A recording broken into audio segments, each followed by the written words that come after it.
Makita karon sa ginahimong nga founding Mayor's Park dool sa palengke sa General Santos City nga adunay nagatrabaho og adunay dakong poste nga gitukod sa tunga. Sumala sa project engineer nga adunay kausaban sa proyekto. Mao nga nangayo usab sila og lugway hangtod Hunyo 15 sa kasamtangan nga tuig aron mahuman ang proyekto. May 20 po. Nakabalik kami sa May 20. Tapos po yung kadahilanan bakit kami medyo nakahinto, no? Una po, yung plano dyan sa gitna, medyo naghintay rin kami na dumating ba kasi nagkaroon ng revision ba? Instead of statue, naging monument. So medyo nag-design pa uli. Pangalawa, yung heat index. Medyo matatanda na rin yung mga tao namin. Yung April 8 kasi kami naginto.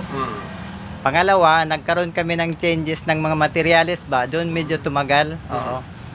Kasi from statue, nagkaroon ng panibagong purchase ng mga materials. Opo. So, doon medyo nagtagal-tagal ng konti.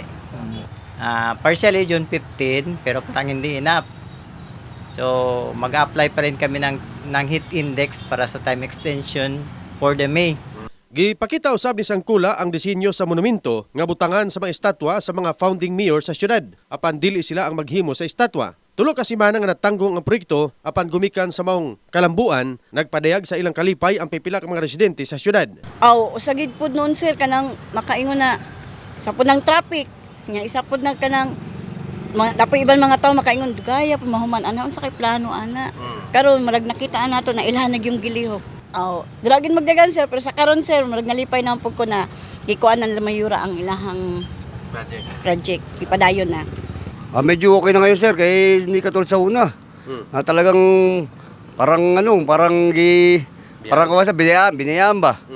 Ngayon, buti nung dumating sila, malaking bagay at nagpasalamat din ako dahil ang trabaho nila magtuloy-tuloy. Sana matapos na kagad para nasa ganun, makita natin na yung yung Park. yung tong park na nasabi na rebulto na tatayo na 3, tsaka 2 yan, parang 2 poste yata yan. Sabi baka lang hanggang July yata o June. Matapos daw yan. Kahibuluan, nga dunay giilisan nga mga kabilya nga nagamit sa unang kontraktor, gumikan substandard ang gidak-on. Unya do na usab kausaban sa estatwa nga ipahiluna sa maong proyekto. In the heart of changing lives, kini si Jason, Brigada News.